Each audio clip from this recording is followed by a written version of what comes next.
And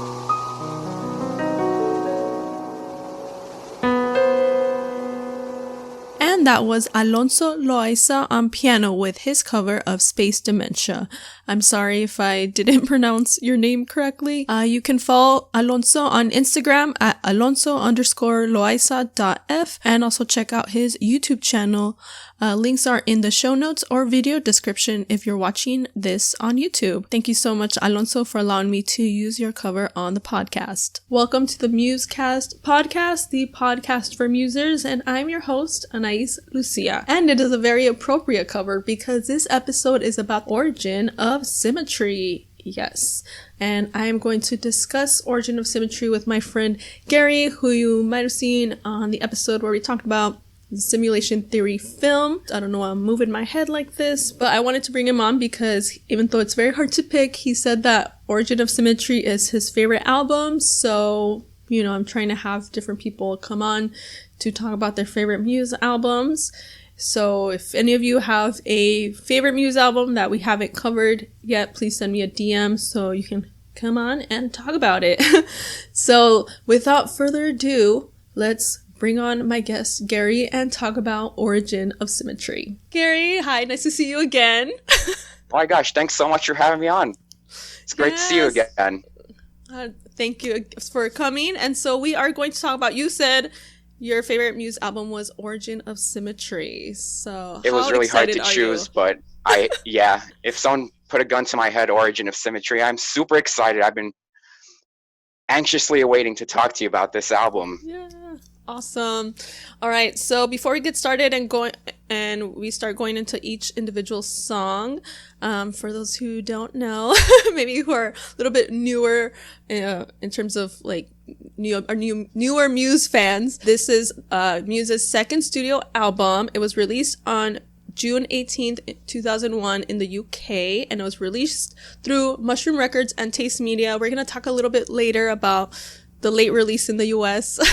And all the tracks were written by Matthew Bellamy, except Feeling Good, obviously, which was written by Leslie Bricusse and Anthony Newley, and it was produced by David Bottrell, hopefully I pronounced that right, and John Leckie. The artwork was by William Eager, and he actually, on his Instagram, William.Eager, he actually shared early sketches of the cover coincidentally. He knew we were doing this podcast. He's like, here you go.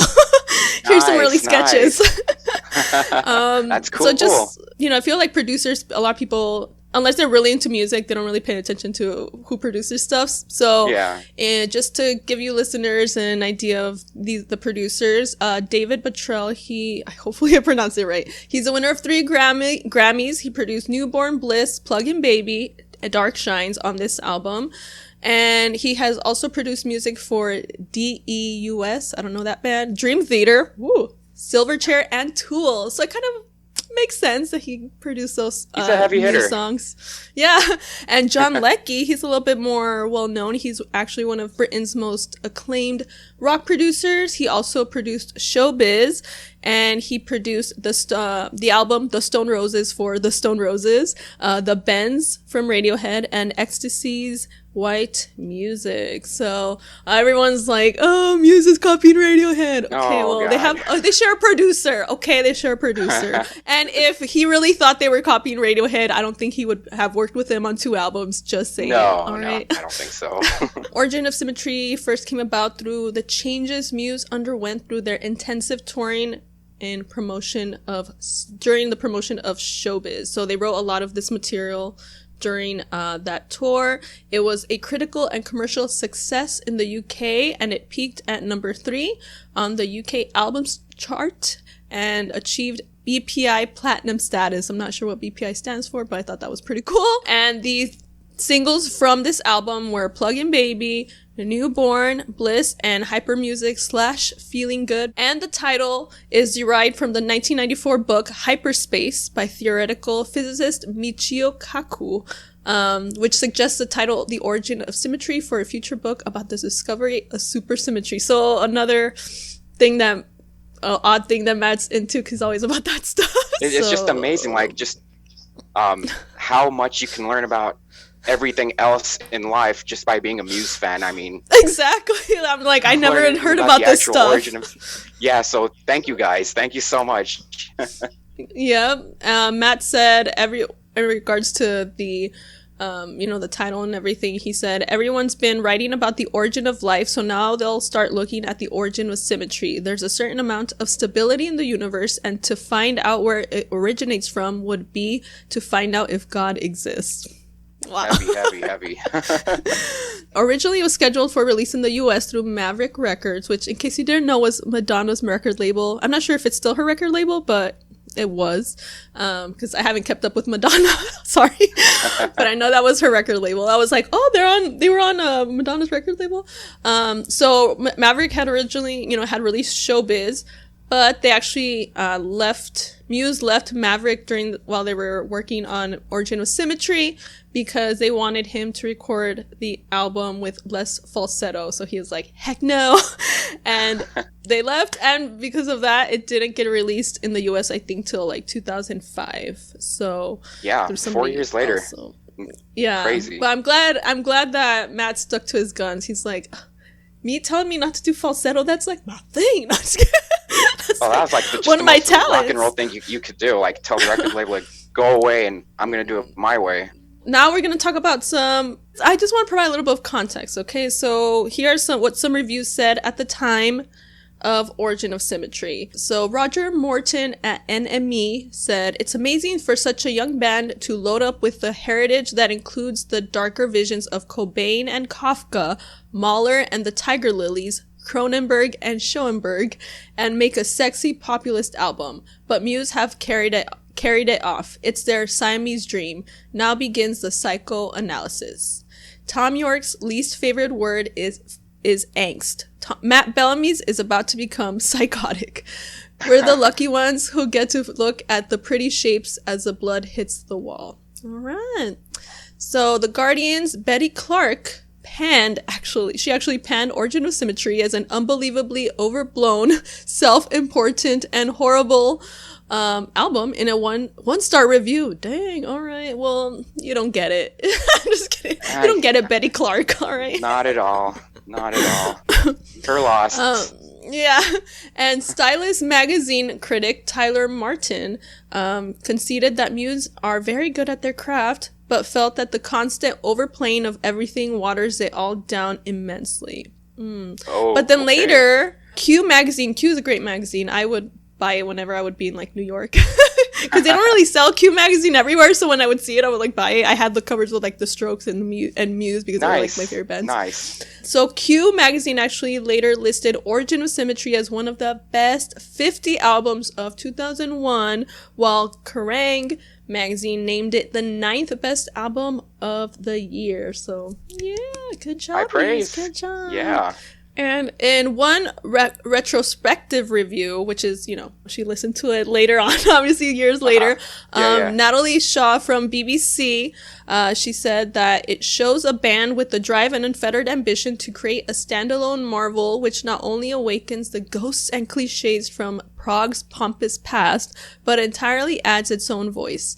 And Bellamy's voice is intelligent and familiar, his cold grandiosity spreading like wildfire as the album plays out. In her 2011 work, Revolution Rock, the albums which define two ages, Amy Britton argued that on Origin of Symmetry, Matt Bellamy progressed his band's sound so much that he earned a new title, This Generation's Guitar Hero. So, yes, he still is a guitar hero. And, he was on the game, too. And I had to buy it. Of course. Didn't you have an epic Muse birthday party back in the day? Mm-hmm. Yep. 11 years ago. I want to have another one. It's time for another one. It's been a long You're overdue for another Muse birthday It's party. Been long overdue. Anyone get overdue. Let's see how many Muse puns we can do throughout this whole podcast. That's a goal.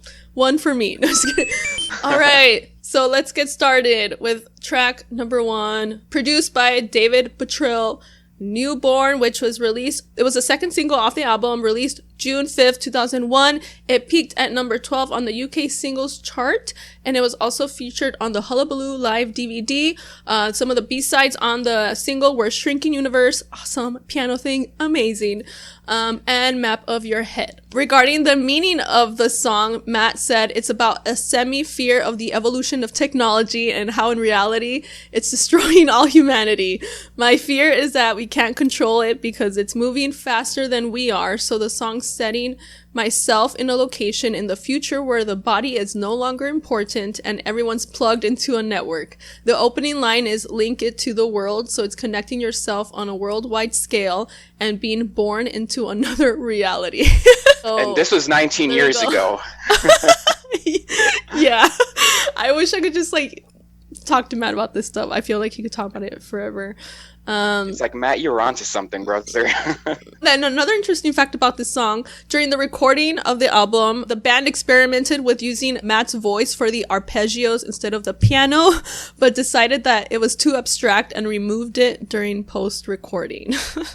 So interesting that stuff. would have been interesting. Yeah, can we hear that? I want to hear what it sounded like. And it also was remixed for the film Swordfish by Paul Oakenfold, and it was featured notably in the 2003 French horror film Haute Tension. Haute Tension. I don't know if I said it right. Okay. All right. So, Gary, what are your thoughts on Newborn? Wait, what was your first song that you ever heard of Muse? I actually saw Muse before I even heard of them. It was at my first ever rock show. It was the 2006 K-Rock Inland Invasion. Like the big headliners were Guns N' Roses, Alice in Chains, and Muse played before the both of them. It was like a whole day thing. And my intro to Muse is actually a live experience, and that's how I got into. That's the best. Yeah, wow. I mean, what an introduction. So at the time, they were touring for Black Holes and Revelations. Okay. I forget the set list because it was 14 years ago, but I ended up getting Origin of Symmetry way after that. So I was in college and broke and living off ramen, so buying albums was not at the top of the list of things to do. But when I got Origin of Symmetry, I opened up that packaging and I hear Newborn. What a way to introduce this album. I mean, it kind of tells you the whole story of the album in this one song. It's like a preview of what's to come. Mm-hmm. And what really grabbed me was that guitar riff. Holy cow. So simple, so powerful. And I know that to this day, like there's young guitar players picking up the guitar, and that's one of the first riffs they learn. It was one of the first ones I learned. Also, for anyone listening who obviously, you know, if they don't know you, what instruments do you play? Well, I've been playing piano for 24 years now, since I was 7. I was actually raised off classical music, opera, and jazz before I even got into rock and roll. And then when I got into Muse, it's like, wow, Muse kind of just ticks off all those boxes. Exactly. Which, I mean, as we get into talking about the album, we'll talk about more about the classical influences, I'm sure, on some of the songs. Yeah. But I mean, just even before the guitar, though, that piano intro, just like that quiet little, like, hey, you're about to get into some stuff right now. Yep. That's, I mean, that was, for me, that was the big thing. And then the opening lyrics, link it to the world. I mean, that's telling you about what kind of dystopia awaits us. Yeah. I was just like, what the heck is going on? And I feel like that's something that I love about Muse is I'm very bad at like describing how I feel. I'm not very articulate, so just letting people know. I just like feel things, but I never know how to adequately explain them. So this is my attempt. It's like I feel like a lot of their music, they start very different than the way they end. Like they start off a certain way and they have a certain sound, and then towards the end it's like almost like a completely different song. And I feel like with Newborn it was kind of like that's like, oh, nice piano, but it's like really creepy and it's like, what's going on, what's gonna happen? It's like da da da. I'm like, okay. So that's what I love about Muse, because a lot of other songs it's just like kind of it sounds the same at the beginning and at the end. It's just kind of but like with Muse, it's like you're on this like journey, like what is happening? I don't know. Up, down, left, right. spinning Mm-hmm. around. You're going into Yeah. space. This was one of the first Muse piano parts I learned because I was so Oh, pretty and nice. creepy. I'm like, I need to learn it. I mean, and in case anyone wants to learn it on the piano, it's not really the hardest thing ever, but it's cool. Once you learn it, it's like you feel so cool when you're playing it. Once you got the hang of it, you can just go off and do it. Yeah. Regarding the drums, Dominic, I've heard him say that this is like one of the most exhausting songs to play, and I play a little bit of drums too, so just it's like, okay, it's like the same thing over. All right. So I can kind of understand. He's like, okay, I'm tired of this, but Chris said it's one of his favorite songs. So anything else about Newborn that you want to say?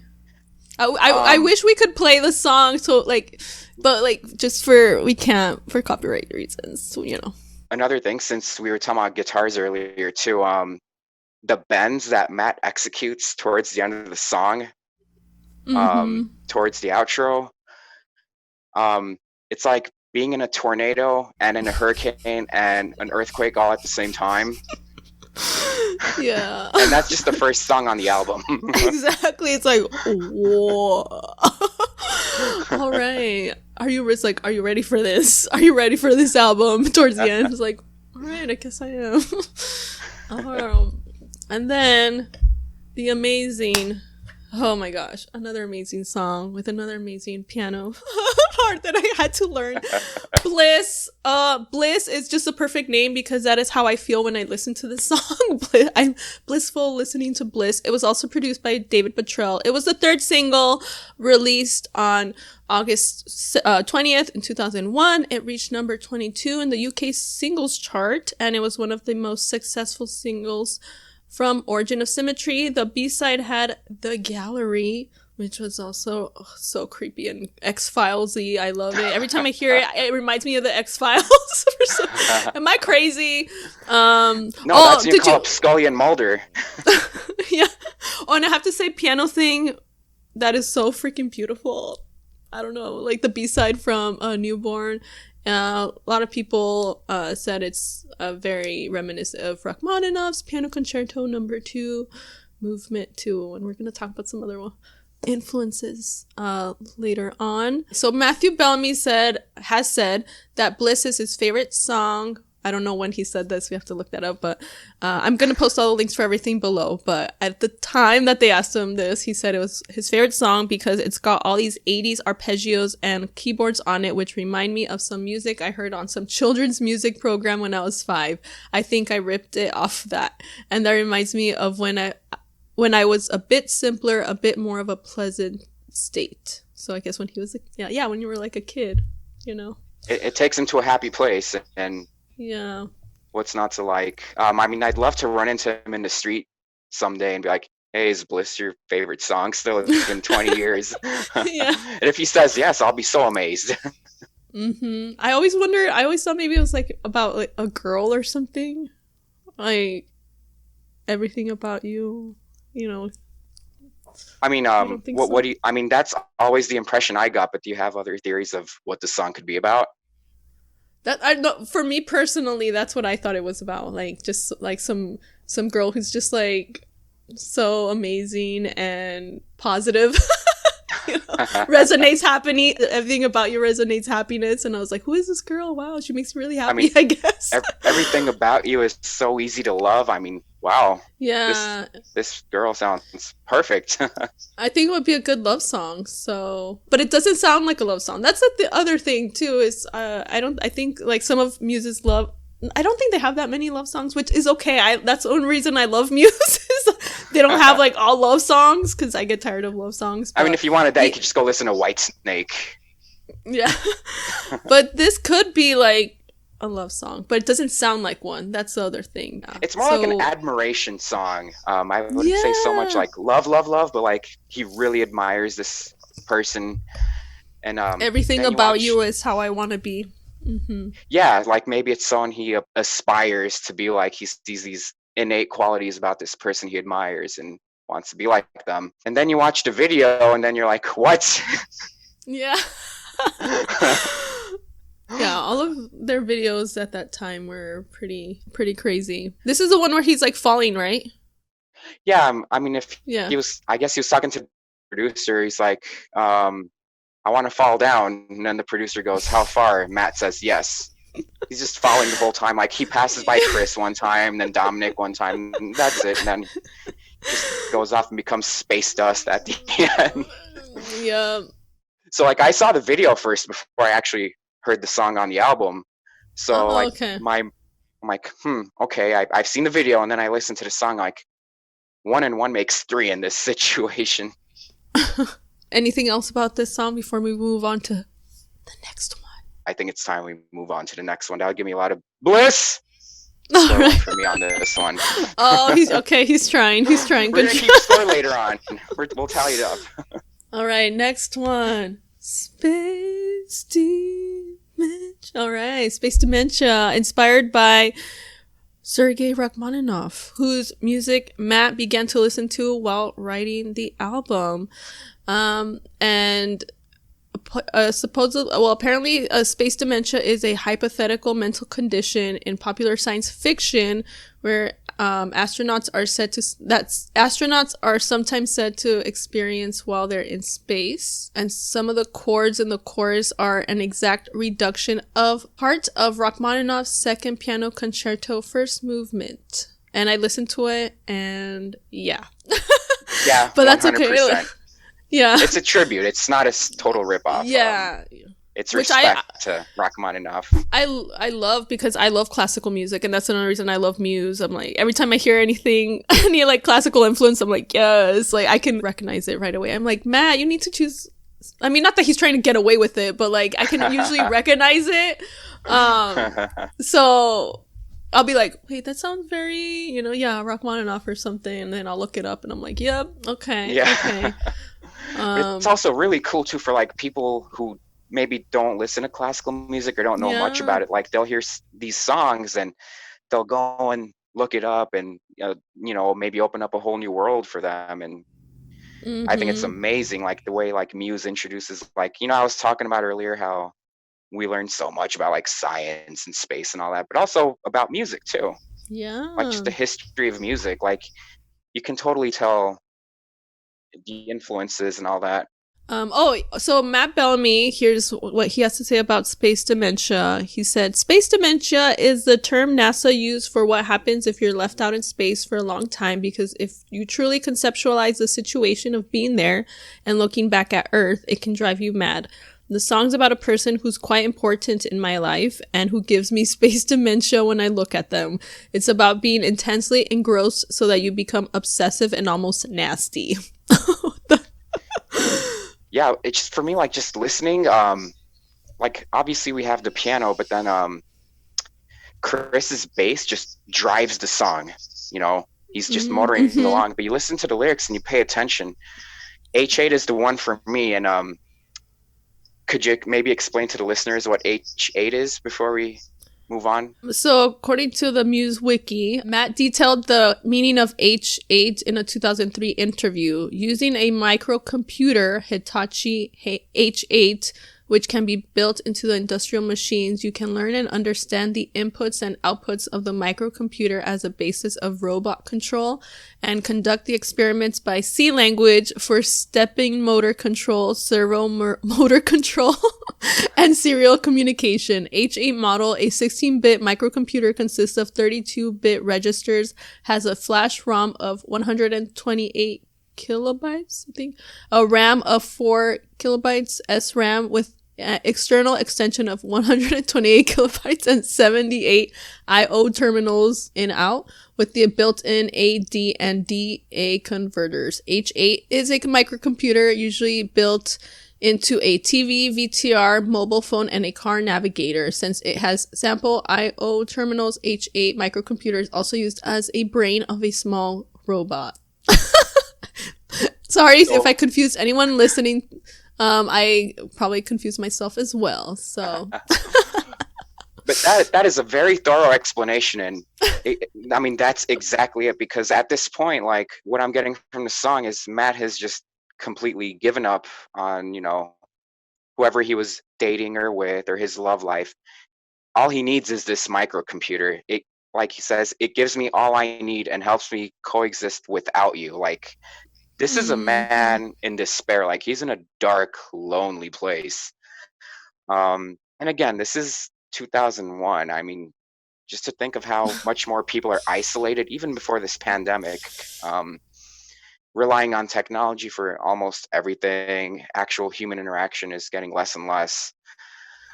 Mm-hmm. And then the song just gets even darker. You make me sick because I adore you. So, I mean, can you imagine like loving someone so much that you get sick? I can Um, actually relate to that, where you're like, maybe it's like they're not good for you, or you know that you shouldn't be with them or something, but you can't help it. You're like still like, oh, I don't know why I still like you. yeah, one of those just unhealthy relationships where you know better, but oh, I you make me sick Yeah. because I adore you. So, um, Mm-hmm. and then, you know, all that heaviness is going on. Then we have the break, and the song, it, to me at least, what I feel is like I am in space. I'm floating. Yeah. My little tether that is attached to the space station has been cut, and I'm just going away. Mm-hmm. Free from all the bonds, free from this toxic relationship maybe that I was in, just everything. When it hits the chorus, I mean, just the outro, I mean, what a masterpiece. I mean, what do you think of that outro? Epic. Sorry, I feel like I that word is overused, but a lot. But I think with Muse, it's very. I think it's appropriate. Okay, that's kind of Absolutely how I feel. appropriate. And apparently, they used Matt's the sound of Matt's fly being zipped and unzipped. I guess towards the end, maybe somewhere in the song. So I have to kind of listen to it again and see if I can slightly Oh my hear God, that Matt's explains fly. everything. Yeah, I'd been yeah. wondering for the longest time. He always says like the random sounds, baby's heartbeat, you know, Oh yeah, little papa, Bing. papa. Yeah, Which his that's a fly. discussion for another time. Yes. I do have a question. Maybe we can talk about this later on. But maybe we can talk about like our favorite live versions of the songs on this album. Maybe at the end, or yeah, Okay, maybe at we'll the do it at end. the end. Just like a Okay. quick little recap, because I know you had said it was just about the album, but it just the thought came to my mind real fast. And All right, so now we're going to talk about Hyper Music, produced by John Leckie. It was the fourth single, and it was like a double single released with Feeling Good, released on November 19, 2001. The B-sides that it had were Shine, which I loved, and Please, their cover of Please, Please, Please Let Me Get What I Want from the Smiths, which I also loved because, of course, it's of amazing. course, I'm going to love it. There is also another version of like of hyper music, like a softer one called Hypochondriac Music, which was included on the Hullabaloo soundtrack. And I think it was also included as a B-side later on. We're going to talk about which one you people like better. Let us know in the comments, do you like hyper music better or hypochondriac? Because I definitely have a favorite, but I like both. I have to make it clear, but there's are one you going to that tell us which one you like better? First, I want you to talk about it. Again, this is just one of those like harder, heavier songs, fast. Mm-hmm. It's just like a punch in the face, a kick in the gut. Like, it definitely sounds like a breakup song. Yeah, I was I gonna say like, don't love you. like he was like Matt was just going through this like dark period in Space Dementia, the song before, and then like hyper music is like the healing process, kind of like the denial part of the grieving process. It's like, I don't want you, I don't need you, and I never will. Yeah, It's like, exactly. so we're seeing like a broken man kind of try to pick up the pieces for himself. That's the vibe I get from the song. So maybe we have to thank whoever did this to Matt because, he got like this album from it. So Absolutely. Thank you, whoever you are out there. thank you, whoever broke his heart. just a lesson to learn. Anyone, you're going through your breakup, hey, you could write an amazing album. Use that to make some amazing art. So yeah, turn a negative into a positive. Absolutely. Matt said that the song is about wanting to destroy a person you've loved, and this one really rocks out. It's really full on because the lyrics are just plain negative, just pure anger and disregard for affection, the opposite of bliss. Yep. And he said it's actually linked to a book I read called Hyperspace, which is about how all the laws of nature and physics combine in the 10th dimension in pure mathematics to form one main theme. I never, like, for me, science, and it sounds cool, but like, I'm like, I don't even understand what you just said. Like, thank you. I'll try. Yeah. Like, I just, like, me reading that stuff, I have to read it over and over because I don't grasp it very easily. But Matt, like, when he's talking about physics and all that stuff, I'm just like, how do you remember that? Like, I would need to write it down, like, notes.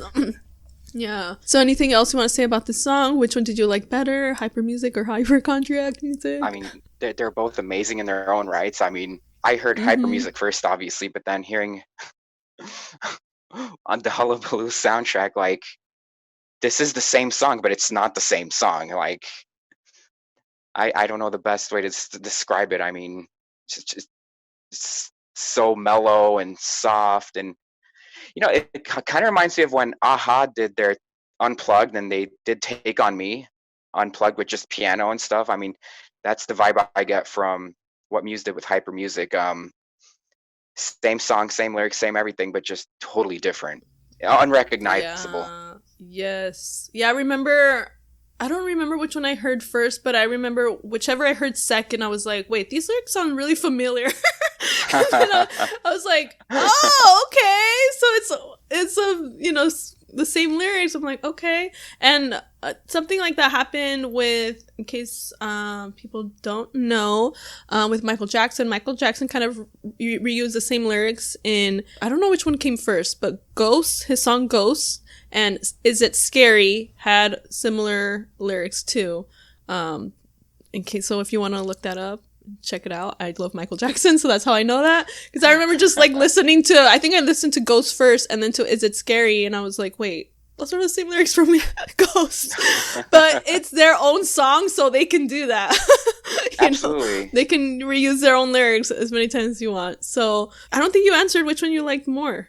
I'm going to go with Hyper Music. I mean, just maybe I'm just an angry person on the inside. Maybe I'm broken or whatever. But I do love the energy of Hyper Music. I mean, nothing to take away from Hypochondriac, but just love the energy. I mean, if I don't have my coffee before work, I can just put on Hyper Music and I'm ready to tackle the day, as you take your sip of coffee. Yup. Yeah, I need my coffee. So for me, it's definitely gonna be hypochondriac music because that's more my mood. I need the songs that make me sad and want to cry. And hypochondriac music definitely makes me feel that. So that's the one that like really gets me in my soul. But hyper music is definitely like, yeah, I'm angry, let it out. But hypochondriac is like, okay, I just need to cry right now. Yeah, I'm going definitely interested to see what the listeners would say too, because it seems like if you ask any two Muse fans, one will say hyper, one will say hypochondriac. It's a 50-50, That's the feeling I get. I'd love to see what other people have to say about it. Both amazing songs though. Yep. So anyone watching, which one did you like better? We just want to see. Obviously, there's no competition. We're not going to announce a winner, but I just want to see, like, which one gets more votes. Just let us know in the comments if you're watching on YouTube. All right. Now one of the best known songs, most epic. I get so excited when I know when they're going to start playing it. Plug in, baby. Yeah. Yes. Produced by David Bottrell. First single off the album, released March 5th, 2001. It became Muse's highest charting single in the UK when it peaked at number 11 on the UK singles chart until it was surpassed by one of my other favorites, Time Is Running Out, which peaked at number 8. Today, Plug In Baby is considered one of Muse's most notable songs, and it was featured on the H8 Harp. I don't know if I say is it called Harp? Did I say Harp? I've always called it Harp. Okay. And the Live at Rome Olympic Stadium. Also, it was featured on Guitar Hero 5, where Matt was a character and freaked the F out when I knew he was going to be in the game. I'm like, what? When I saw a trailer and with the red suit and that song and he's like spinning, I'm like, yes, you have to have him spinning. I get disappointed when I've seen him perform and he doesn't spin. I'm like, he didn't spin when we watched him at the Simulation Theory tour. I don't think he spun. And I was like, you need to spin when you perform this song. That's like, once you do it once, like, you need to keep doing it, because that's just like that's like part of the performance, I feel, of Plug-in Baby is the spinning. Like, he doesn't do that for any of the other songs, so I was kind of sad. I'm like waiting for him to spin, and he didn't spin. I'm like, what? So fun fact about me, real fast. I actually worked on that game. What? I worked Matt? on that game. No, we were not allowed anywhere near Matt because he had to come in to put on, that suit with the little ping pong balls, the motion capture.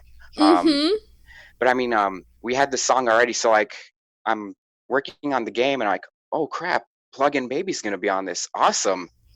And then much to my surprise, later on I find out that Matt's gonna be one of the characters, and it was just I didn't get to see him, but just knowing the buzz that Matt Bellamy was gonna be a character was just palpable. Like, we were also very excited, and like wow. we to this day, like, I have no idea if he actually came in or we went to Matt, but maybe it was done in secret when we all left work and they brought him into the warehouse to do it. But it was just so exciting, and I think the game got it so good. Like, they did justice to Matt Yes. and the song too, because sometimes Because they had the spin. they had the spin. That was the most important thing. Yeah.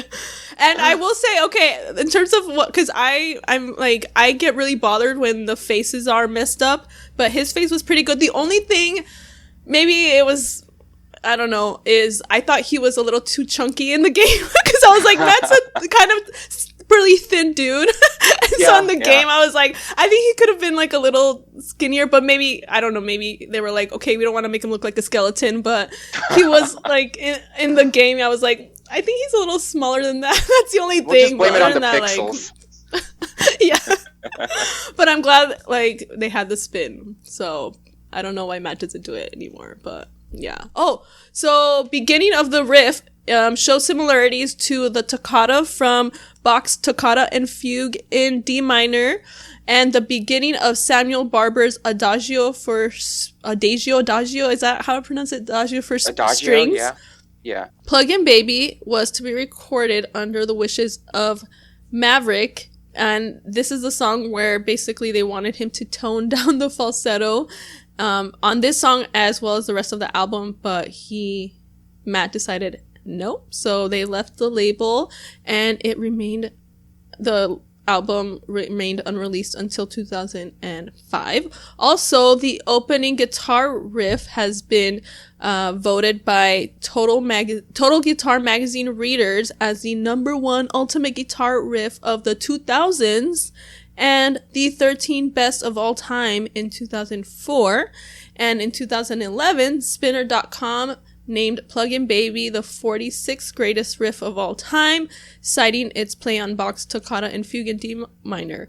46? Oh, I think That's it could be a little bit higher. Yeah. Like, I think it's easily a top 25 riff in all of rock and roll. Easily. Oh my god. Like, I think 50 years from now, there's going to be kids, like, learning that riff, like, as one of the first things that... Yeah, I feel that's also one of the, like, just a riff that anyone wants, like, that probably inspired a lot of guitarists to just start playing after hearing that, like, what the frick? Like, I think, I don't know. Yeah, it's like being hit with a wrecking ball. Like, I think it's like the opening riff is like in the same league as like Smoke on the Water and Sweet Child of Mine, Back in Black. It's just one of those legendary riffs, and it's gonna stand the test of time. But I mean, I remember. Go ahead. Oh, no, it's because I was gonna talk about the title, because just in case any non-Americans are listening in America, I mean, they're not as I don't even know if they're popular now, but like, back when I was younger, there was these things called plugins. like the air fresheners. So it made me think, so it made me think of that. Like, oh, plug in the air freshener. But there's so much more to the song than just the riff. So like, when you listen to it, I mean, well, what's your interpretation of the song? Because I know a lot of people can take it in so many different ways. I have no clue. I just enjoy it. I will say I'm more of a music person than lyrics. I don't really, I always pay attention to the music first and how it makes me feel, and the lyrics are kind of like later for me. Right.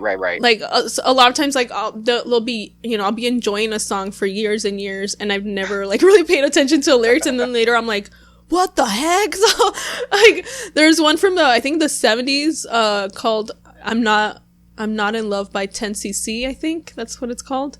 Okay. I'm not in love. And I'm like, it sounds so nice and everything. I don't really pay attention to the lyrics. I'm just like, oh, I just love this song. It's so nice. And then one day I decided to actually read through the lyrics. I'm like, this guy's an a-hole.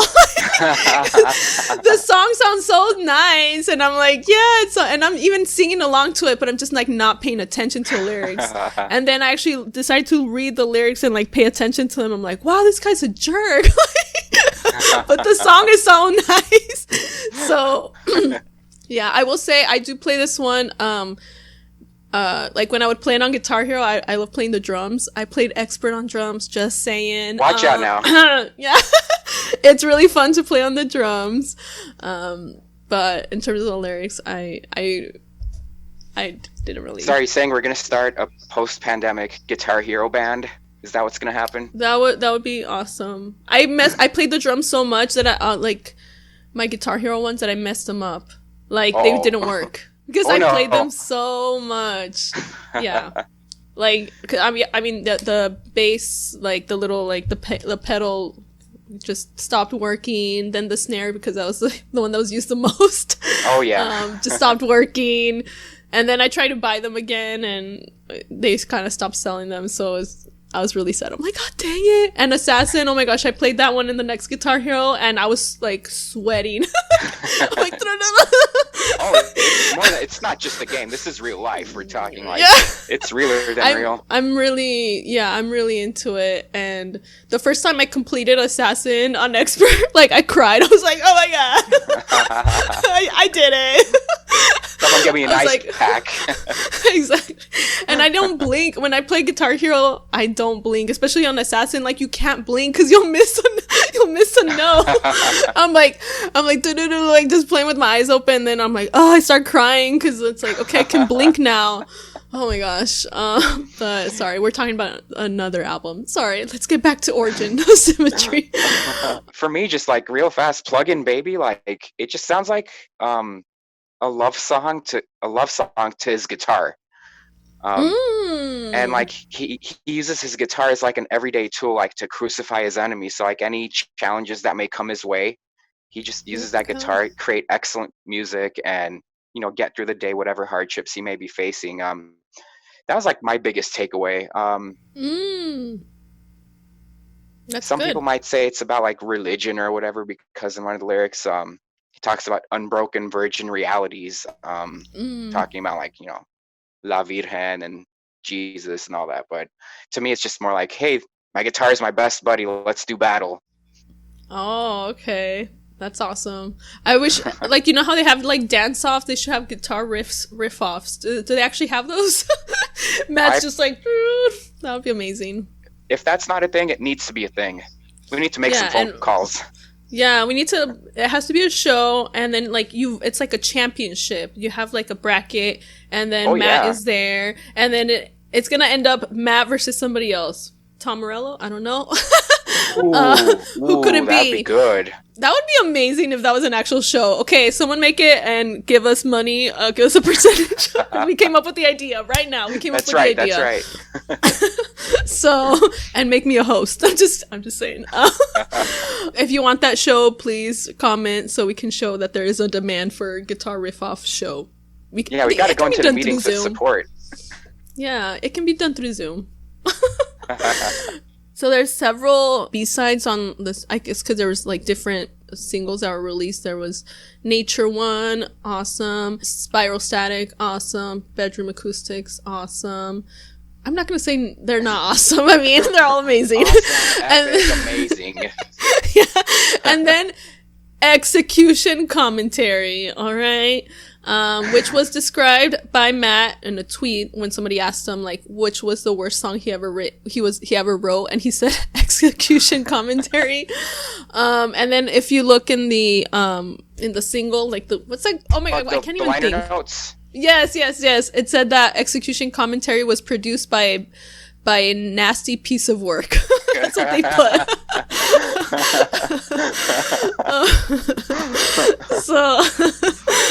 And then apparently the bass line resembles that of Rage Against the Machine's Tire Me. This is just, trivia I found. At the 133 mark, after Matt's distorted falsetto for a few seconds, he makes a Bruce Lee type noise, but I don't know how you can like really decipher like anything. Like you have to slow it down. I don't know if you can hear anything. It's just like like for me, but it's still like yeah. So that's why I like it. I will definitely not be talking about the lyrics to that song. I'll tell you that much. It's not I feel like folks. They definitely must have been high. Like when Maybe they recorded that. Like I feel like it's like you're drunk, you're high, you're just like let's just record something. So yeah. But like we have some leftover tape, let's just use it up. Like I want to ask that would be a question, like, okay, Matt, were you sober? Don't lie. When you recorded that, when you wrote it and recorded it, like, come on, don't tell me you were sober. You can't be. All right. I mean, so, if he was, we'd have some questions for him. Yeah. Like, what's your secret? We need that, like, creativity. What's your inspiration? Oh yeah, nasty piece of work. Never mind. Yeah. So I think this is the longest song in the album at 7 minutes and 21 seconds. Citizen Erased. Citizen Erased. All right, produced by John Leckie, and it is the only song where the Manson 7-string E guitar is used. Which is what makes the song so heavy, like that 7th string. Oh my goodness gracious. Yeah, and according to Hugh Manson, Matt bought that second hand. He had made it for a jazz musician as a 7-string guitar with no bridge pickup, just a neck pickup and a bridge transducer, which I had custom made with Mike Christian saddles in it. And then let's see. Oh yeah, Matt came to the shop and said, I need a 7-string for a certain song, and I said, I've got this one here that a guy doesn't want. Oh, okay, he didn't want it. He tried it and said, yeah, that'll do. All right, that'll do. One person's trash is another person's treasure, huh? Yep, exactly. And Matt Bellamy said, in regards to the song, it's an expression of what it feels like to be questioned. I spend more time than most people being asked about purpose, and it's a strange feeling. I don't really have the answers, and I have to respond on the knowledge I have obtained so far, but the problem is that it gets printed and something else has come along that's made you completely disagree with what you said. Yep. And it was written around a drum beat that Dominic Howard composed. And Matt said Dom came in one day with this funky James Brown beat, and Chris just started playing along. I then applied the chord structure that I already had, and it suddenly became a full-on metal track out of nowhere. Because it was so heavy for so long, we decided to add another song to the end of it. Oh, okay. Oh, also, according to the Muse wiki, this was on there. The song could also be a reference to Orwell's 1984, in which citizens are erased and lies control society. All right. And then when Matt was asked about the globalist and Citizen Erased, Matt referred to them as opposites. I guess Citizen Erased is loosely about a person disappearing into nothing, declining to take control or power, and choosing to fade from memory rather than embrace the chaos, feeling trampled and blown away. To me, this song is church. it's just one of those songs during like the softer parts where like I will put both of my hands up in the air and just like look up to the sky and like shake my head like I recognize the universe. But honestly, just um, a dark song with like little hints of like sunshine coming through. Like it's like we're not going to send you directly to hell. We're going to give you some hope that you can pull out of this right now. It's just one of those like darkly optimistic songs, especially towards the end. Like this song has taken different meanings for me throughout the years. Like right now, I think Citizen Erased. We've all been seeing like the unmarked vehicles of the federal agents coming in and taking people off the streets. They're literally like, if people maybe didn't have cameras on them or whatever, like I think some of those citizens would have been erased. That's where my mind goes nowadays when I listen to the song. And you brought up 1984, very Orwellian, an Orwellian epic. This song actually just nowadays I'm scared for the future, and this song kind of brings those fears up. But at the same time, I try to be optimistic that, hey, maybe some changes can come from all the bad things that are going on. Maybe there's a glimmer of hope somewhere, and we can come out of this. What do you feel when you hear this song? Like, what does it mean to you? The best way I can describe it, I feel like it's just taking me on a journey. I feel like I'm like flying through space. I don't know. Yeah. Like, I mean, I definitely get that through most of the album. It's just like I'm like flying. I don't even know. Especially, and then at the end, for me, it like sounds like, yeah, like I'm just like flying away on like a spaceship or something. So yeah. This whole album is more just like an escape. When you get to the end of the song and you're flying in your spaceship, for you, does it seem like you actually have like a destination, like you figured out where you're going, or is it aimless? Like, what's the feeling? Yeah, it's definitely more like aimless. Like, okay. Like, yeah, or it's just like, let's just see what's gonna happen. Hopefully we make it. It's like, okay, as long as it sounds like this, I'll be good.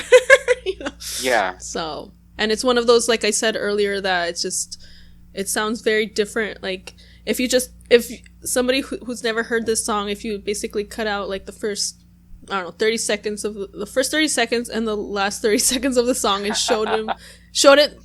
had someone who's never heard it listen to them, they would probably think they're two different songs. Right. So it's definitely one of those. And it just, like, I'm surprised that it's like 7 minutes, because when I listen to it, it doesn't feel like a 7-minute song. Oh, not at all. It's like, it seems so fast. It goes by so fast, even though so much is going on in that song.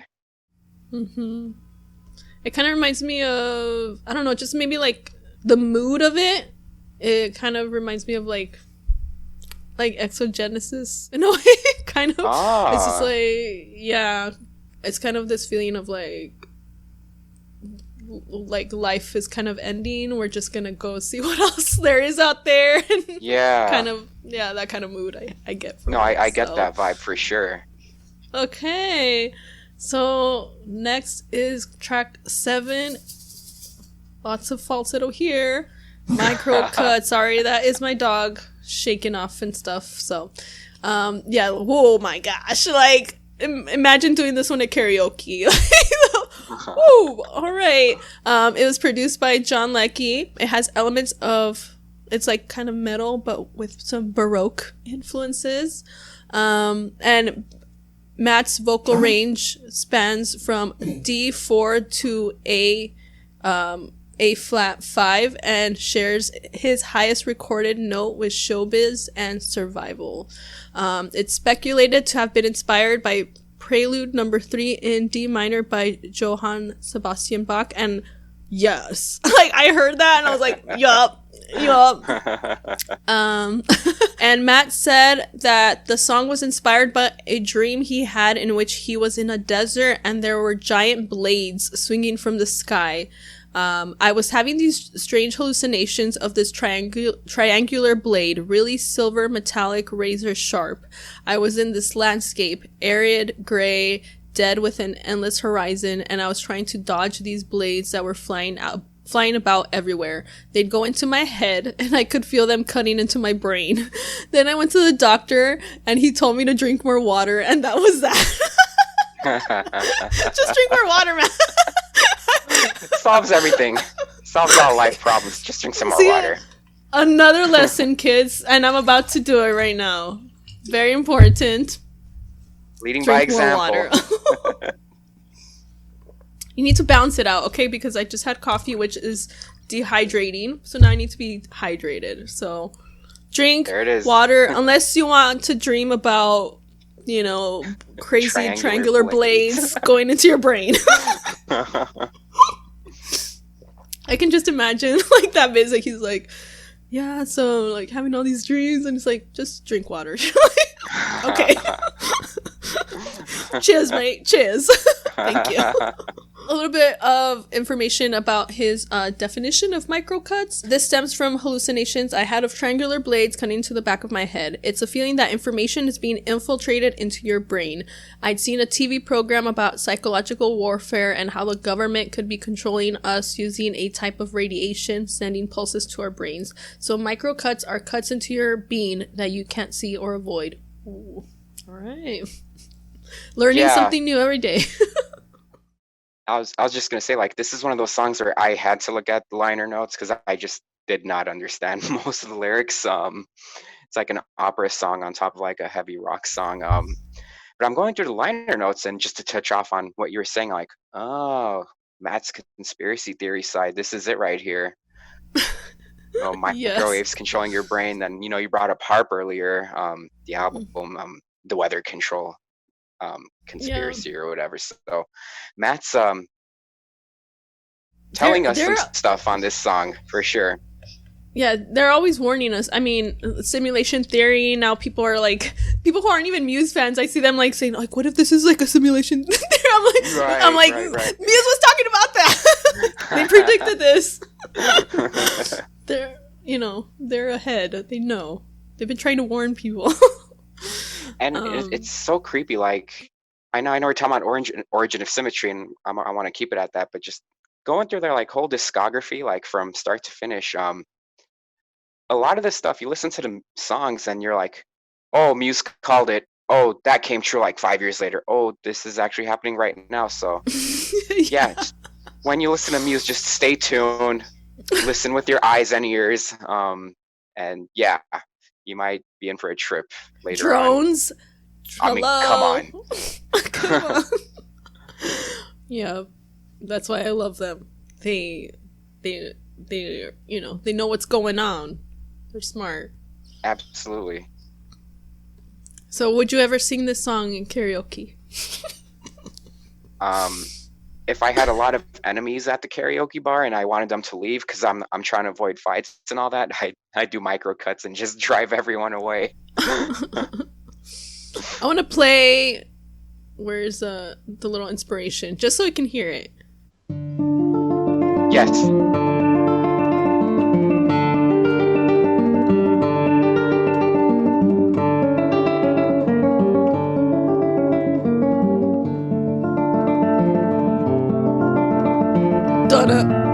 Donna. It's when I start the song. You heard it? Like, oh, okay. There we go. That was one of the first Bach songs I learned on the piano. So kudos to Muse, and kudos to you for making that connection like so strong. Yeah, I haven't seen any like piano. Like most of the ones that I found on YouTube were like all guitar. So, oh wow. Yeah, I'll have to I'll mail you the sheet music. You can play along on the piano too. Yeah, awesome.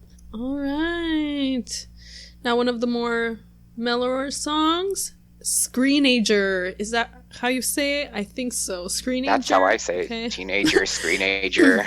It was produced by John Leckie. An alternative title for it was Razor Blades. It is a track with the infamous bubble wrap, shopping bag, and skeleton bone percussion sounds inspired by Tom Waits.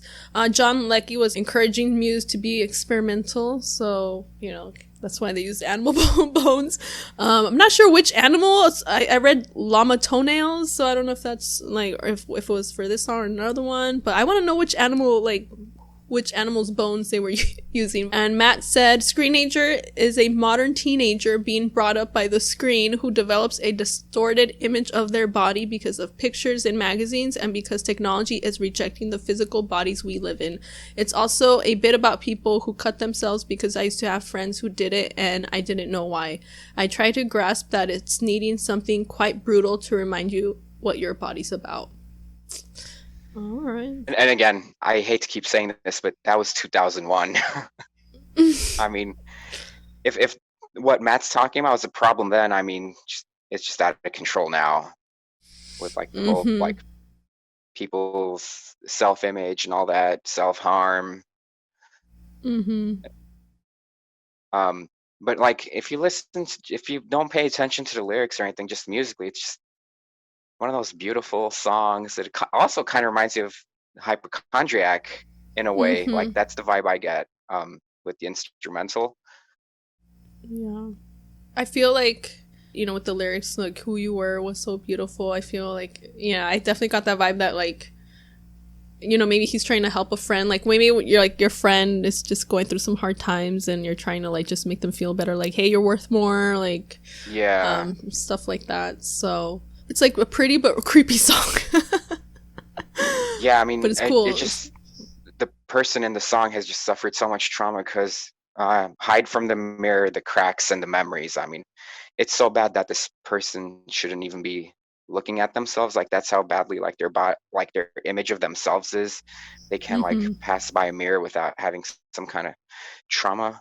Definitely a song for pursuing mental health, to get some help if you know you've experienced some kind of trauma, just so you don't go into even worse things like self-harming and things like that. Even though it's such a sad song, I take a positive message from it. Like even though things are so bad, like hey, let's help each other out and let's get better. And I think it's really great that Matt he's trying to understand something that his friends were going through, because a lot of people like empathy is not very, or just compassion is, in my opinion, not very common. So yeah, I think it's really great that Matt was like, you know, he's not one of those people like, oh well, I'm not going through it so I don't care, you know. He's like, he sees people going through stuff and he's like, he wants to understand, and it just makes me admire him even more just as a person. So it's a very lovable quality. Like it's a rare quality in people, but people who have it, like those are the ones you hang on to for sure. Yeah, he's an amazing guitarist and an amazing person, so how can you not love him, you know? How can you not? Love you, Matt. Yeah.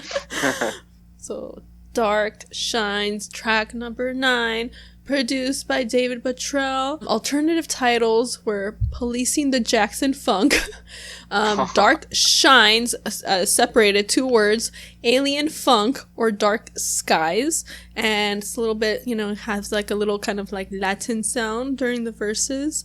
And Matt said that it's just about some hot girl, a chance meeting someone who you have a connection with. There's something a little bit dark about her, and it's asking why we're so desperately attracted to something of a dark nature. You know how like we've both been saying like a lot of the songs on this album, like they take us to space? This one takes me to Argentina, because it just reminds me of the tango. Exactly. Like right? Like Matt's saying like it's about some hot girl or whatever. Like this song is like, I mean, the tango is one of the most romantic dances you can do. So like, like I always get the vibe that Matt's doing the tango with like these dark entities that are just so like beautiful and attractive, but they're bad for him. But he's okay with it. And I think maybe all of us have a little bit of that on the inside. Even though something could be really bad for us, we still want it a little bit. We'll go after it a little bit. It's just a very human song. Like there's no pretension. There's like, hey, I know it's bad for me. I still want it. It's just so human. Yeah, I definitely get that feeling. Like when like every time I hear it, it makes me like, feel like really like sexy. Dun. Like I want to dance tango with someone. I'm like I want to seduce somebody with this song. I'm like dun, dun. And I have taken a little bit of tango, and I want to take it again to get better. But if I ever get good, I would love to like make up a tango routine to this song. Like that would be amazing, because that's how I feel when I hear I'm like dun. Like I just get in this mood where I'm like I want to seduce somebody and dance a tango with them. So when you like, go on, so you think you can dance, this is a song you're gonna use. Yes. Or dancing. Oh no, I was gonna say I've always wanted to be on Dancing with the Stars, but you have to actually be a star first. So dang it, you're on your way. You're on your way. One day. I would love to represent Muse at Dancing with the Stars. I don't think anyone has ever danced to them there. Just get me tickets to the tapings. Yeah, of course. No one. I'll cheer you on. No one would ever think you could dance to a Muse song. You can. I'll make it happen. But sometimes, like, because I'm for anyone listening, because you don't know, I'm a filmmaker as well. I have just kind of worked on video projects and music videos and short films since I was a kid, so that's just like in me naturally. So a lot of times I'll hear a song and I'll just like see a music video like in my head. It'll inspire a music video, and like for me, every time I hear this song, I can definitely see a music video. Like I don't want to say it was kind of lame, but for me it would be like Matt's just like sitting like in this like lounge, just like in the dark, like just like seeing this girl like from far away like singing. So I wish if I would love to make a music video for it. Matt, call me for like a single that's like a song that's over 20 years old or whatever. Let me make a music video for it. I have it in my head. But yeah, they just put out a box set for all their stuff and have you make videos for all the stuff they didn't have videos for before. Just make sure you use a shaky camera, because they love shaky cameras. I actually came up with an idea for the animals, but then because they actually had a contest, fans were making, and they were gonna pick one to be like their official video, but I couldn't film my idea because it just required too many locations and actors, and I just didn't feel right. I'm not one of those jerks in Hollywood that likes to use people, so I actually want to pay people. So since I couldn't, I was like, I don't want to, if when I do something, I want to, give it my all, 100%, do my best. So I was like, I don't really want to make it if it's gonna be like mediocre. So like if I'm not gonna be able to do like the vision I had in my head, I'd rather just not like waste people's time. So I'm kind of sad I never got to do it, but definitely. But the one that they picked was actually pretty good. Like it was a good video. So congratulations if you're listening to the winner who won the contest. But it's so funny. Sometimes my ideas, they're not too far off from the actual music video. Sorry, I'm gonna go off on a tangent. But this was All American Rejects. Their first album. Their last song on the album, I believe, was called Graduation, or The Last Song. No, it's called The Last Song, but it was kind of like a graduation feel. And so when I was listening to it, I was like seeing this idea for a music video in my head. I'm like, oh, if I made the music video, it would totally be like this. It would have because they had like a string quartet, and I was like, I would have them playing in an open air stadium, like grass there. They would be playing right there. And then I saw the music video, and they did that in the music video, and I was like, what? Oh no! They saw my brain. Like we thought alike. What? Like I'm. Oh my gosh! Maybe so you and the director have H8. Never mind. I know. I'm like, did I send that to him telepathically? Like I thought of that. That's so crazy. So I just let the music kind of inspire me, and I just thought that was really funny. Let me know if in the comments, anyone listening, if Dark Shines makes you want to seduce people too. All right, so number 10, the cover, Feeling Good, amazing cover, produced by John Leckie. It was the 4th single released with Hyper Music, released November 19th. Original artist, Nina Simone. I hope you already knew that, anyone listening. And it was included on the album because it was a piano-based song, and it was a favorite of Matt's girlfriend at the time. So she had an influence. I don't Thank know you, if it's the Matt's same one. girlfriends, ex-girlfriends. Yeah, I'm not sure if it's the one that he hates. Maybe it was like the one that came after, but Maybe. but that's interesting that she had that much of an influence. I'd be cool. I wish I had that much of an influence. If I was dating a guy in a band, I'd be like, hey, you should include this Muse cover. Like, just do it. Come on. I would push for Muse. I'd be like, to Muse. And you know what? If he covered the Muse song, like, that's a keeper right there. So that's the test right there. Like, oh, you want me to stay with you? You need to cover Muse. Just saying. And it was actually ranked as the 5th best cover in a poll by Total Guitar in 2008. And then in 2010, Muse's cover of Feeling Good was ranked by Enemy as the greatest cover song of all time in September 2010. Over 15,000 people voted it to number 1, beating the Beatles' cover of Twist and Shout and Johnny Cash's cover of Hurt. And in 2014, a BBC poll saw it voted the 9th best cover ever. And actually, Muse sued Nescafe in 2003 because they used their version of Feeling Good in a commercial without their permission. And they actually, the money that they got from the lawsuit, they actually donated it to Oxfam. So Muse, again, being amazing. And then Nescafe later replaced it with the original Nina Simone version. And Feeling Good is also used in Virgin Atlantic's 2010 commercial that was run in the US, and it has been featured in the film 7 Pounds, the TV series John from Cincinnati, Doctor Who Confidential, Queer as Folk, Luther, Handmaid's Tale, Shameless, I don't know if it was the UK or US version, and Tracy Beaker Returns. And Adam Lambert, which actually recorded a Muse song, performed Feeling Good on American Idol, and he used Muse's arrangement of it, and it is also featured in the video game The Saboteur. Right on. Would you rank it as like yeah, would you rank it as the best cover ever? I don't know if I would rank it as like the best cover of all covers. That's kind of hard, but like Muse, I will say Muse, when I love their covers because they're always amazing. Yes. They're always so good. And they put their own spin on it. It's like it's that song, but they muse it up, like they musify it, like no one's going to mistake it for anyone else, Before, just real fast, I want to talk about the cover of this cover.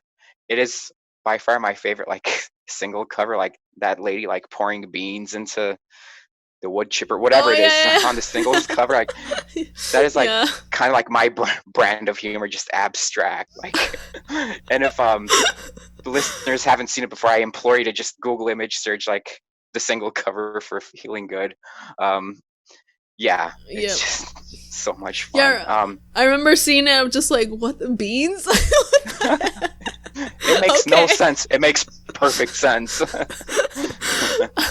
I will say that Matt said that as if I read this correct, that the covers of all the singles of Origin of Symmetry were basically like, they basically, I guess, commissioned a bunch of artists. They gave them the title of the album, Origin of Symmetry, and they're just like, just make something based on that. And that's how they got the album cover and all the singles. So they're all different artists. So I guess that was that person's interpretation of Origin of Symmetries. Involves cans of beans. They're very symmetrical, maybe. Very symmetrical. I look at beans, I think of symmetry. Yeah.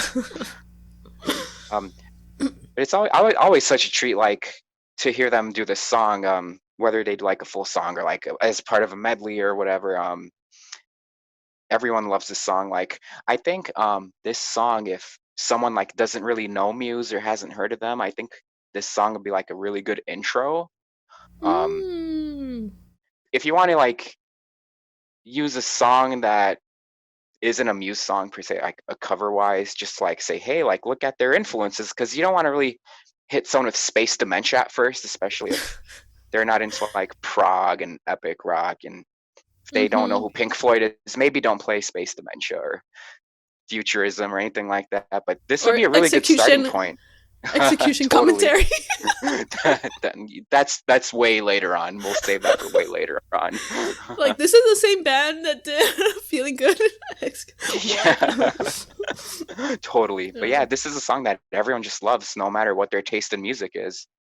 Mm-hmm.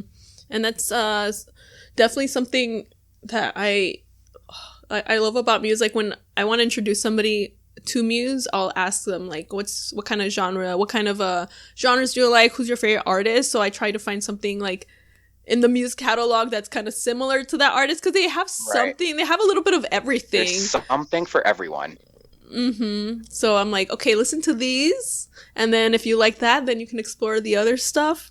But that's how you're gonna kind of like win them over. Like, if someone's really into, like, you know, maybe the, you know, more piano stuff like me, they maybe not like the heavier stuff, or but I'll be like, here, listen to Absolution, there you go.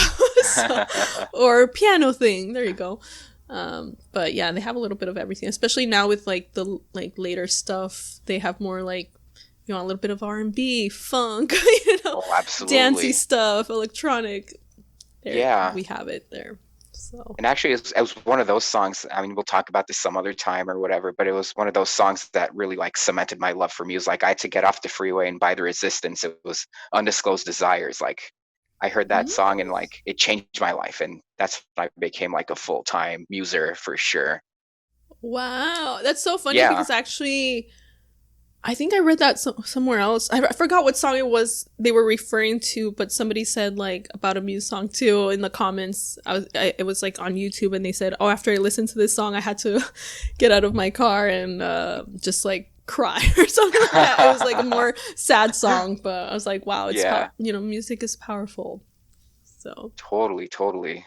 All right, so we're almost we're gonna do the bonus track, but this is the for the UK version. This was the end of the album, Megalomania, produced by John Leckie, with the organ. Matt Bellamy used the organ at St. Mary the Virgin's Church to record it, but because of the organ, this song is rarely played live by Muse.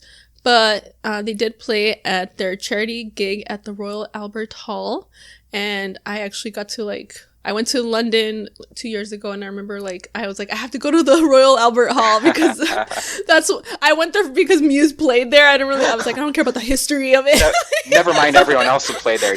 Muse played here. Yeah, Muse played there, so I had to be there. And yeah, it was pretty awesome. So just to... Did you get to see the organ there?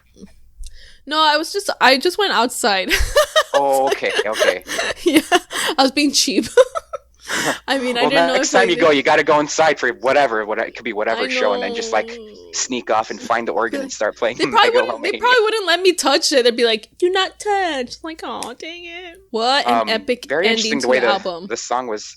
Oh my gosh, yeah, and I just love the story about how they actually got to use that organ at St. Mary's. Oh, okay. Yeah, tell us about it.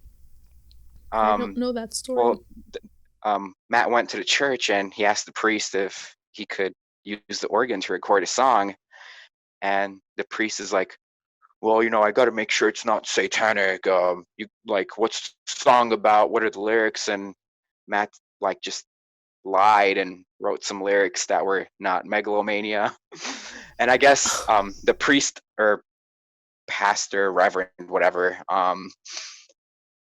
approved, and Matt went in and used the church's organs to record, and it was all a lie, but he got what he needed, and he gave us this awesome song and this awesome ending to this awesome album. Sometimes maybe little tiny lies are okay, maybe sometimes. Yeah, there's that saying. What's that saying? Don't ask for permission, ask for forgiveness. Yes. It's a good example of that. Just do it. You're right about that for sure. Is this one of the songs that you would love to hear if given the opportunity? Like, is it on your list of songs that you haven't heard that you want to hear live? Definitely. I mean, but I definitely would like to hear with the organ. I feel like it wouldn't do it justice if you can't play with the organ. So I know it's probably not gonna happen, but I mean, it's just That stinks because a lot of my favorite songs are songs that they can't play for some reason. I'm like, God dang it. But it's at least we have it. One idea that like something that I would love Muse to do. I mean, there's no like orchestra on this one, but since I love a lot of their more orchestral stuff, because I know Hanson did this, and I think Metallica, I don't know if they did a whole tour, but Hanson did a whole tour with an orchestra. Where they played in every city. They played a lot of their old stuff and new stuff composed specifically for that. And in each city they would perform with like a local orchestra. And I'm like, oh my gosh, I would love Muse to do that. So that way we can hear like Exogenesis in its entirety live, so I can die happy. Like I would. Oh my god, that would be amazing. So that's something I would ask Muse, like if I ever like got to see them or talk to them, just be like, are you ever gonna do an orchestral like symphony tour? Like that would be amazing. I feel like it needs to happen before we all die. Like we need to hear these songs. Just because I feel like a special performance, like it's not fair. Like most people aren't gonna be able to go. Like you should do a tour and like just play with local like symphonies everywhere. That way, you know, they have an opportunity to play with you, or maybe have one that tours with you. But a whole tour, I think that would be amazing. So it would be, and I think it would work really well because like all those musicians and symphonies, they're total professionals. So it's not like Muse would have to like rehearse with them or anything. Like maybe a sound check, sure, but it could totally be done. Just have them listen to the music and have the notes, and it could totally work. And it would make for a very interesting tour. Absolutely. Like speaking for myself, like locally, like the Muse at the Hollywood Bowl with the LA Philharmonic, like how awesome would that be? God, I would die. I would have to get like VIP for that. I mean, how much would that be? $1,000? I'm like, at hopefully least. I have that much. I need to be front row. Should I pay rent this month, or should I go see Muse with the LA Philharmonic? I guess I'm gonna be homeless, so. Yeah, it's totally worth it. I'll see you there. Yeah. Oh my gosh. Let us know in the comments if you want them to tour with the symphony, because it has to happen. Like, okay, I'll be like, Muse, you did a lot of like, you know, little experiments and stuff like with, you know, simulation theory. Cool, that's great. Go back, play with symphony right now. We need to hear Exogenesis in its entirety. Stop teasing us a little bit here, a little bit. No, like I want to hear everything, the entire thing. Absolutely. Come on. I know I'm not the only one that wants to hear all their other amazing songs like that. Yeah, they could just do a tour of like songs that are not played live often at all, like the rarities tour or something. Like Assassin. I've seen that one live once, and I forgot where I saw them perform it, but I know it was one time. Assassin? That's one of my favorite songs. Yep. It was at our show. We got a little bit of it. No, because that one they did it as part of the medley. Yeah, maybe it wasn't the whole thing.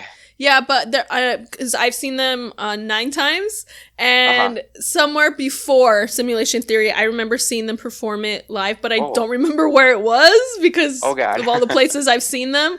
Right. But yeah, like I was lucky I got to see them do it. So apparently, it's one of the rare ones. But I would love for them to do it again, and I was so I was happy they did a little bit at Simulation Theory, but I was like getting like really excited, and then they moved on to another song. I'm like, no, why are you teasing me? Like, play the whole thing. It's so good. I know, but I guess a little bit's better than nothing, huh? Yeah.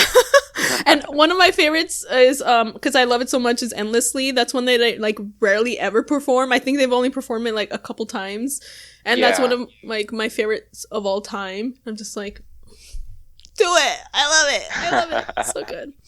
I wish I could just pay them, be like, can you do private performance for my birthday? Just here's the set list: Exogenesis, Endlessly, Assassin, Megalomania. You know, I'm sure that can all fit in my place, like all the instruments. Like I'm sure there's room for everything. A whole symphony. So. Get in here. Let's go. How much would I have to pay them? I'll be like $1 million. Like, will you do it for $1 million? We'll get the I'll pay for- GoFundMe going. I'll pay for Lavella's college education. Just kidding. Okay, I'm not that rich. Well, I'm not even rich, but just wanting to do it. Oh yeah, we were talking about megalomania, weren't we? And Yeah, sorry, we went off on a tangent. we drove off the road. It's just so funny to me because you know how he lied to the priest to use the organs in this church, and like megalomania is such like an atheist song. I think it's just perfect. Yeah, it sounds like, I don't know, is it like where you're dying or something? Like I said, I'm not like a words person or lyrics. Like in college, I always, or just in school in general, I hated when they would be like, analyze this poem, analyze this. I'm like, I just want to enjoy it. I hated analyzing things. I'm like, I just want to enjoy it. Sometimes a tree is a tree. Like, that's how I feel. Like, what's the meaning? What's the meaning? I'm like, let me just enjoy it. It's a nice poem, okay? That's how. But also, it's, you know, just like different personalities. You know, some people are more like analytical, and I'm just more. In case you don't know about when I'm saying you, I'm not saying you, Garry, specifically, but people who know about Myers-Briggs. There's people who are more the judgers. Test? Yeah, judgers, more perceivers, and I'm a more perceiver, where it's more about like the feelings and things like that, and judges are more like analyzing stuff. I'm just like, I just feels good, okay? Feeling good. I'm feeling good. All right, that's my other one. Another pun. And I totally can't help myself because Matt just got so many interesting things to say, and I know there's like always more to the meaning. Like, he might say one thing, but it could mean a whole different thing. And also, like, the best part too, like, I mean, it's not like this with a lot of bands. There's some bands for sure, but this band kind of allows you to like come up with your own meanings. Like, if you hear one song, you might think it's about something, and I might think it's about something else. And that's just like a true like master artist who just lets you like imagine things the way you want to see them. But of course, if like the song is straight up like brick to the head, like, no, this is what it means for sure, I'll accept that. But like with Muse, like, I do feel like the music lets us room for interpretation. That's what makes me like an artist even more. I just feel like, I don't even know how to describe it. It's just, I feel like, I guess like when I listen to it, it's like I'm dying. Like, it's like, this is like, you're about to die right now. That's kind of how I feel. Like, and I just have that kind of sense, like, okay, I'm gonna die. I'm gonna accept my fate. It's gonna happen. So yeah, when I hear the organs, it sounds like the organs are gonna just suck me into like nothingness, and that's it. Like, it's just that powerful. Like, it's gonna take me. Yeah, it's like you're about to die, but you've accepted it. You're like, okay, I'm good. I'm ready. Take me away. Yep. I feel like it's just a good ending song. Like, I feel like I could see it like at the end of like a horror movie or something. Oh yeah. Yeah. 100%. And it's just kind of like a nice, like, from, you know, the way Newborn, you know, starts like, so it's like, it starts kind of just slow, goes up, you're going on an adventure through the whole album, and then it's like, all right, now we're back down at the end of Megalomania. So you just went a nice little journey through the whole trip. I mean, through the whole album. And again, how you're saying with some songs where like you can play the intro and then the ending, and then you're like, oh, is this the same song? Same thing with this album. If you played the song Newborn then Megalomania, like, no way, like, this is not on the same album. This isn't, you know, no way. But it's such a treat. It's like having like a 7-course dinner with like 4 desserts. Yes, it's good. You get a taste of everything. It's good simile or metaphor. I don't know if simile, right? You said like. That means it's a simile. I failed English in high school. I don't know. Okay. I can't talk too good. All right, so let's move on to the extra song on the Japanese edition. Why do they always get the good stuff? I don't know. Are they the only ones that appreciate it? Because I would have appreciated too, Muse, if you would have put Futurism. You know, I'm just over here like, US take version, my money.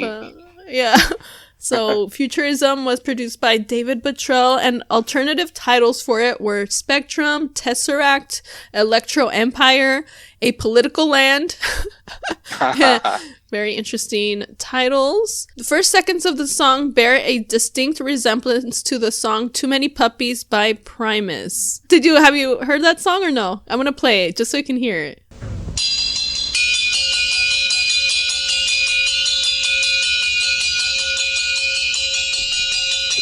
So it's just mostly simple. So you can kind of hear like Futurism is gonna start. Yeah. So it's mostly just like the little symbol right there, but there you go. I forget which tour it was, but before Muse played Futurism, they did like a quick little cover of Too Many Puppies, and it was such a nice little segue into Futurism. So they're totally fans. I mean, if you're as good a bass player as Chris is, like, you have to like pay homage to Les Claypool for sure. It was such a treat. So it's about a futuristic world, futurism, but it wasn't included to Origin of Symmetry. I guess like, you know, the US and UK, the other versions, because of its difficulty to play live. Yeah, I don't think, have they ever played it live? I don't think so. Have they, maybe? I mean, at least one time, because of the whole like Too Many Puppies Futurism. Oh yeah, that's true. That's true. Yeah. Live performance. Oh, okay. So here in the Muse wiki, they don't have a whole list. Okay. So the first, Reading Festival 2000, and then despite the band said it can get difficult to play the songs performed live for the second time ever at Zepp Tokyo in 2013. And then other performances of the song were during the Psycho UK tour in 2015. And I think that's it. All right. Okay. And Futurism also, I'm not sure if this is what, I don't think Matt actually said this, but it is also an Italian art movement started by Filippo Tommaso Marinetti in 1909. It contained the first glimpse of what is now known as modern art. Matt also said that Futurism and The Groove were two examples of B-sides that he felt were better than some album tracks. Ooh. Groove is definitely, has a little I mean, Groove is awesome, but then I'm thinking, like, what would you have replaced it with? Like, you can't take any of the songs out. Just add it. Add it. And not just for the Japanese. Give it to everyone. Yeah, I don't understand why bands do that. I don't know if it's a record label or what, but I don't know if they think, Japanese are more accepting of, like, crazier stuff, but I would accept it too. Yeah.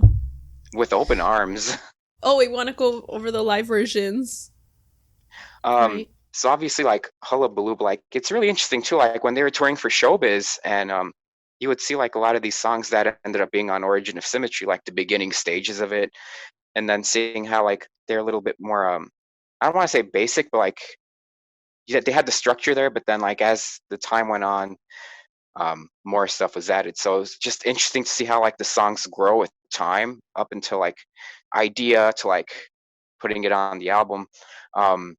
But quite honestly, I wish I could have done this. It was in 2011 when they did Writing and Leads, and they played the entirety of Origin of Symmetry from start to finish. That's like my regret. Like, I missed that. I wish I could get in the DeLorean and go back to those festivals and see them play it from start to finish. Amazing. But obviously, like the Hullabaloo stuff, and then even just like some of the Wembley DVD had a lot of songs from Origin, great performances. So you can't really go wrong. Yeah, I was going to say Wembley when they did Newborn there. Oh my gosh, so epic. Yeah, because I've seen, and also he did the same thing when I saw him. I think they performed it. I mean, I've seen them so many times, but like they performed Newborn because I like when he starts with at the piano and then he gets up and gets a guitar. But because I've seen him where he doesn't do the piano part, where it's like a track. And I'm like, no, I want him to play. I don't want to hear a track. I want him to play. And then I don't know if they do it because of timing or something. I don't know. But I'm just like, no, Matt, what are you doing? Don't get lazy. So yeah, he definitely did that at Wembley, and obviously Plug-in Baby, that performance was amazing because he actually did spin. And I think That's they so also performed important. it. What's the other one that was on the Absolution? Was it Reading Festival? I don't know. The one that was on the Absolution album, that whole concert on there. That one was amazing too. Just anytime he spins, he has to spin. If he doesn't spin, I'm disappointed. Okay. So are there any songs from Origin of Symmetry that the ones that weren't singles? Are there any that you would have released as a single? So definitely Citizen Erased for sure. Mm. Um, You think I just you think the radio stations would play it though? 7-minute song. I don't think so. Because most songs on the radio are like 3-4 minutes or whatever. But Yeah. maybe on like If it was they your play it choice, on if it was satellite radio. Yeah, my choice. okay. But maybe a Futurism I think would be a great single too, especially with that awesome Oh. chorus, grounded, boxed in. Mm-hmm. I think that would be like very radio friendly from the ones that weren't released. For me, I think because of the piano, I would have chosen Space Dementia, but it's like 6-minute Yeah, song, so yeah, not exactly radio friendly, but yeah, not Be- very poppy at all. But I because mean, it that's would my just be favorite song. different, it would just Yeah, be different, if somebody's listening to, like, if you play it on, like, yeah, alternative rock, I think they would be more tolerable. Like, you probably wouldn't put it on a top 40 station, but like, if yeah. someone is listening to like alternative rock station, I think it would fit there. They'd probably be like at first like, what is this? At the beginning, and then they hear the drums and everything, they're like, okay, all right. I think they could get into it. So And I feel agree, like because like if you can put November Rain on the radio and it's like a 9-minute song, you can do Space Dementia. Like hmm if the song is good, who cares how long it is? A good song is a good song. yeah, like I said, whenever I hear Citizen Erase, I never like feel like it's a 7-minute long song. I'm like, Right, dang, that right, went by right. fast. Yeah. So you said Space Dementia was your favorite song, because I was going to ask you about that, like your favorite song from the album. Yeah. It's just with my classical music influences and Rachmaninoff and Mm-hmm. the lyrics, the meanings behind them. For some reason, I'm just really hooked on Chris's bass playing on that song. I know there's way better songs that he plays way better bass on, but just it's so driving and it's sending the message home. And honestly, this is one of the songs that does make me feel like I'm in space. I hate to keep saying that because the name of the song is Space Dementia, but I feel so light and It airy and just like nothing bothers me in the world. Like my whole life could be a poop show, but I'm listening to the song and everything's cool. Like everything will be fine. Like my problems aren't all that big. Yeah, if I ever get to go on like the spaceship, like Elon Musk's or SpaceX, I'm gonna be like, can we play Space Dementia while we're going to space? That's gonna be the Absolutely. soundtrack flying, like, so appropriate. Yeah. Now I'm curious, are there any astronauts who are Muse fans? There has to be, like, at least Ooh. one. You have very appropriate music here. I'll be like, here's your Muse space playlist. Here you go. Listen to it. I think it would fit really well. I mean, if I So was to if I make ever, a bet with anyone, I would say that there at least one time there has to have been like a Muse song played in space. yeah, I mean, they're in space for a long time, so like, come Yeah. on. I'll have to Google this later on, see if there's been any times where Muse has been played in space. Yes. And if I ever get rich enough to go to space, I will definitely play Space Dementia a lot. A And lot other songs keyword. too. Okay, so has Origin of Symmetry, like after you've listened to other Muse albums, has it always kind of stayed as your favorite, or has it changed where like you had another one as like a favorite? I know it's kind of hard to pick a favorite, but like, do you Yeah. always kind of go back to Origin of Symmetry as like your main one? And if so, why? Like, what is it about it? Um, it reminds me of home. So like I love to travel, right? And I love going out to all these awesome new places and exploring and meeting the people and trying out the food. And I love it all. Mm-hmm. But I also love coming back home too. And I think Origin of Symmetry is like that for me. It's like my home album, even though like maybe there'll be times where I don't listen to it for months. Like I'm on a drones kick or a showbiz kick, but it doesn't mean I love Origin any less. It's just, Muse's albums, it's like every album has a mood. So if you're feeling a Mm-hmm. certain kind of way, you can like pick up the Resistance, or you know what I mean. Yeah. But at the end of the day, like someone comes up to me and says, "Only one album, Origin," because it covers a lot. Okay. All Yeah. right. Awesome. I Well, didn't get think to ask you what's your favorite. Was it Space Dementia your favorite song on Origin? Woo, my favorite song. It's hard. See, I think you're I would not the only one that gets to ask the hard questions. It's my turn now. Well, yeah, it's my show. I'm not the one being interviewed, but I'm just curious. I feel like I think I'd probably pick Bliss. Mm-hmm. Yeah, I think it's just excellent choice. It just makes me so happy. Like really, they just do such a such a good job of like, Space Dementia makes you feel like you're in space. Bliss makes you happy. And that's how I feel. And it's just so, I love playing it. I love seeing them play it. It's just, like Marie Kondo, it's just joy, like pure joy. I would never, if Marie Kondo's like, would you throw Bliss away? I'd be like, no, this brings me joy. I'm keeping Bliss. So probably Bliss, yeah. Yeah. Just like Matt, right? Yeah. Because if we run into him, we got to ask him that question. Is Bliss still your favorite? I still say that we should do that. Yes. And I mean, just everything about it, just like it makes me feel good. And also just the lyrics too are really like pretty and like just positive. It's like, oh yeah. Like if somebody was saying that to me, I would be like, oh, it's so sweet. Like that's so sweet. So and it's like such a nice break from like a lot of the more negative things on this album. So like yeah, like I think the rest of the album feels like you're drowning, and then Bliss, like a dolphin comes up and like takes you up for some air for a little bit. Mm-hmm. And then it ends with like, for me, like feeling like I'm dying with megalomania. It's like I'm born at the beginning of the album. I'm born, and by the end, I'm freaking dying. Oh my gosh, this album is life. Yeah, it's like I'm being born. I'm happy with Bliss because I'm a newborn baby. I don't know any better. And at the end, I've gone through life. I've gone through breakups. I've hated people. At the end of life, the end of the album, I'm like, I'm ready. I've gone through life. I'm ready to die and just meet my maker if he exists. Whatever. I've been through life on this album, so yeah. Let us know. Anyone listening, please let us know what you think of this album, whether or not it's your favorite. Let us know. Just share your feelings. I would definitely like to hear, what other people have to say about this album, because people get different things, from songs, and I definitely just want to hear people's opinions about it. And what's your favorite song? If you can pick one, which one that was not released as a single would you pick as a single? I'm really interested in that, because I feel like a lot of bands, especially Muse, but I see this with a lot of bands that I like.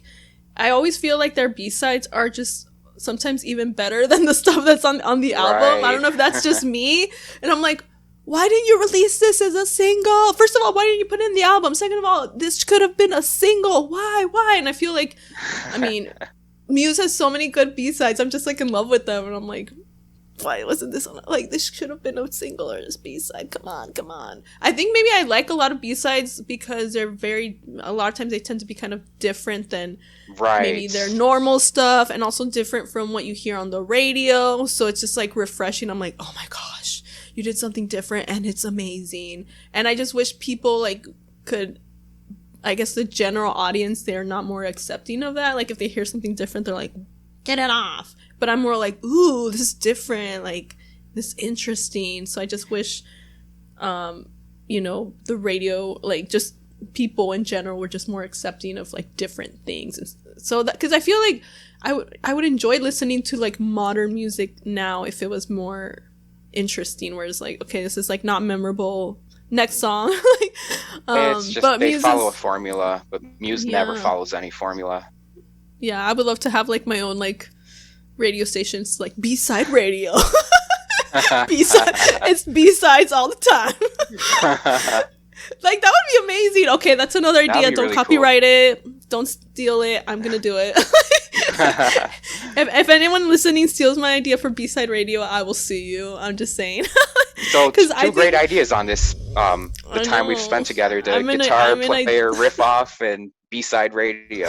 I should be rich. I am an ideas person. I just can never execute them. That's my problem. I can't execute these ideas. That's my execution commentary. No, I'm just kidding. Just kidding. Darn it. I think I won the Muse fun contest. You got the punny trophy. Yeah. Yes. Any last words about Origin of Symmetry before we end this journey? I think we've covered all the bases. We've gone to space. We went to heaven. We went to hell. We came back. Yeah. I think we've had a good trip on this album for sure. Yeah, some people have probably listened to this album while being on trips, or certain physical trips, whatever or works. Tripping on stuff, So, just definitely a classic, and it's held up for so long. How old is this album? Let me see. I kind of forgot. 19 years old. I want to get it right. 19. Released in 2001. Oh shoot! Yeah, I can't believe it. Yeah, this album's an adult. Wow. Yeah. Well, thank you, Muse. Let's not think too much about that, because then we'll realize how old we are, and yeah. It goes by too fast, is all I'm gonna say. Yeah. Well, thank you so much, Garry, for joining me again on the Musecast podcast. Oh my gosh, I'm so glad you had me on again, and it was great to spend this time with you talking about a masterpiece album. Yeah. Would you rate it, like, in your albums, like, at ranking? Would you say it's in your top 10 or no? Like, top 10? All time, all artists? Yeah. Or, I mean, rock? Oh, yeah. Easily. Okay. No doubt about it. If you would have said no, I would kick you off. No, I'm just kidding. And I would deserve it too. How could I bring that kind of trash to your show? Exactly. It's like, you lied. No, I'm just kidding. Okay. Anyone listening, if you enjoyed Garry's commentary, want to see him again, put in the comments. We can bring him on, talk about other, albums, other Muse topics, because we have to, if the people want you, maybe you can come back, Oh, well, I would hope the listeners have better taste than that, but no, I'm kidding. It's been such a thrill, and just getting to talk about Muse and all things Muse.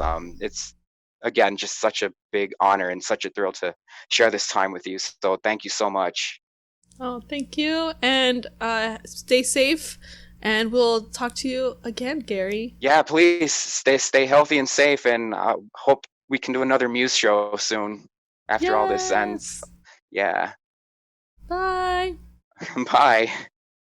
And that is it for this episode of the Musecast podcast. Thanks again to Garry for coming on. It was great having you here, and hopefully we'll have you on again. Everyone, please let me know if you want Garry to come on again. Thanks again to Alonso Loaiza for allowing me to use your cover on the podcast. If you would like me to feature your cover of a Muse song, please send me a DM on Instagram, which is @MusecastPod, and then Twitter, MusecastPod. You can follow my personal Instagram @Girl and Her Shiba Dog, and my other podcast, Quarantine Happy Hour. Email is in the video description and show notes as well. So get in touch with me if you have cover you want me to feature. Also, if you are in a Muse cover band, I would love to have some Muse cover bands on the podcast to interview them about, Muse and their inspiration. So please, would love to have you on. Thanks again for all of you who have listened. And if you want more Muse content, please also check out the YouTube channel if you have not, because on the YouTube channel, it's not just podcast episodes. I just do other Muse related videos, my little music videos, if you want to check them out, because I like to shoot music videos. So check that out as well. Stay safe, stay healthy, and I'll see you on the next episode of the Musecast podcast.